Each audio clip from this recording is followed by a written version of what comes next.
Les chiffres évoluent toujours à la hausse. Les autorités font cas de 71 personnes atteintes par le virus de la Covid-19 ici au Fénois. 71 cas, c'est de la décadence et c'est le commentaire du président du pays, Édouard Fritsch, lors de la conférence de presse tenue cet après-midi. Une conférence de presse attendue, évidemment, une parole officielle qui est donc venue entre le haut-commissaire et le président. Le bourgeonnement des cas de la Covid-19 en quelques jours appelait donc une analyse des autorités publiques. Ce fut le cas cet après-midi. Des mesures ont été décidées. Port du masque, également dans les boutiques et surtout, tout rassemblement dépassant 50 personnes doit faire l'objet d'une déclaration préalable. Compte rendu donné par Thierry Stanfleur et Marcel Bonon. Des manquements importants viennent de se produire. Et quand je dis manquement important, le terme est faible. Il concerne certains établissements recevant du public qui ont accueilli un nombre important de personnes dans des espaces réduits, dans des conditions totalement irresponsables. Et aujourd'hui, en 4 jours, nous avons produit 71 cas. C'est de la décadence. Les mots sont forts et visent les 2 clusters, la soirée au piment rouge et le comportement d'un enseignant nouvellement arrivé sur le territoire. Mais les annonces, elles, restent mesurées. Elles seront applicables dès demain et pour 14 jours. Nous avons décidé que tout rassemblement de plus de 50 personnes sur la voie publique ou dans des lieux ouverts au public sera soumis à déclaration préalable en lien avec les maires. Si la manifestation ne remplit pas les conditions nécessaires, elle sera interdite. Nous avons prévu la fermeture des discothèques et des boîtes de nuit. Concernant les restaurants, les mesures sont plus contraignantes qu'auparavant. Le port du masque devient obligatoire dans tous les commerces. En revanche, le tourisme semble exonéré par les 2 hommes et il n'est pas question de fermeture des vols internationaux. Le président a beaucoup parlé de la rentrée scolaire, son objectif primordial ces jours-ci, et évoqué un sujet bien connu et depuis longtemps. L'alcool est au centre de ces rassemblements qui dérapent en catastrophe sanitaire. Aussi, comme vous venez de l'entendre, le gouvernement a décidé de prendre des sanctions à l'égard des personnes et des établissements en situation de faute. L'idée de couvre-feu a été écartée très clairement. Plus de 1200 tests ont été effectués ces 4 derniers jours. Le nombre de personnes positives va donc encore grimper, mais les autorités affichent un double objectif, résorber rapidement les effets des clusters et renforcer les gestes barrières en espérant une éclaircie. Vous l'avez vu, parmi les mesures décidées par les autorités, la fermeture des discothèques. Alors nous allons sur le terrain à Papeete, dans un établissement commercial. Nous y attend notre consoeur Ayata, elle est en compagnie d'un professionnel, évidemment.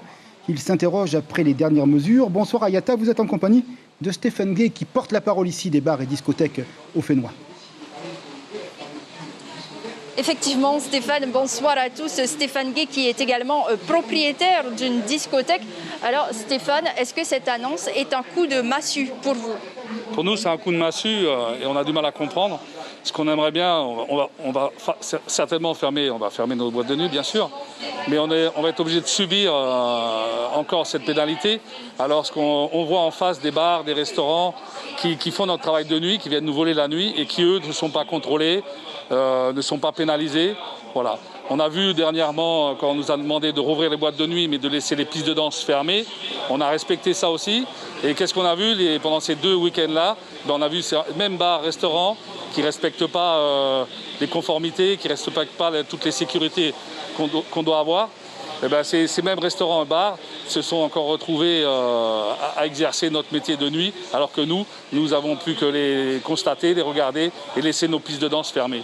Donc là, j'aimerais que le gouvernement et surtout le Haut-Sarria prennent des mesures de contrôle et qui contrôlent vraiment tout le monde, quoi. Pas uniquement les boîtes de nuit. Il y a une injustice, selon vous? Il y a une injustice, mais qui existe depuis très longtemps. On l'a dénoncé, on a dénoncé tous ces bars et ces restaurants qui font de la concurrence déloyale au milieu de la nuit, dans notre milieu, mais rien ne bouge. Donc je pense que les personnes qui sont concernées dans les administrations devraient se bouger un peu et pouvoir aller faire ces contrôles-là. C'est aussi injuste pour vous que justement ce soit un restaurant qui est aujourd'hui un cluster, mais c'est vous qui êtes pénalisé aujourd'hui. Le problème c'est ça, c'est que nous on a tout respecté jusqu'à maintenant et tous ces restaurants-là, ce restaurant a une toute petite surface, a réceptionné beaucoup de gens et ça pas en restauration mais en nightclub avec des heures en dépassant les horaires. Donc oui c'est une injustice et et on va subir ça. On a quand même pas mal de salariés à régler et pas mal de factures à payer, bien sûr, comme tout le monde. Mais c'est vraiment pas normal et j'espère que tout le monde sera avec la même réglementation, quoi. Alors, vous avez aussi un restaurant. Est-ce que la mise en place des mesures barrières dans votre restaurant, avec 1 mètre de distance à respecter, ça va être facile à appliquer? Pour nous, ça va être facile à respecter. Pourquoi? Parce qu'on a une surface qui est très grande, en plus qui est aérée, c'est une grande terrasse. Après, on a encore une salle de restaurant à l'étage. Donc, on a assez de tables pour recevoir 40, 50 couverts sans être inquiété et mettre des barrières même un peu plus larges. Donc, pour nous, ce n'est pas un problème. Le problème, ça va être nos boîtes de nuit, quoi. Merci beaucoup Stéphane Guay d'avoir accepté notre invitation ce soir. Voilà Stéphane, le ressenti en tous les cas ce soir suite à l'annonce des fermetures des discothèques de Papeete. Merci beaucoup Ayata. Allez, vraiment du civisme, on va répéter avec beaucoup de force tous les gestes barrières, il ne faut pas les oublier.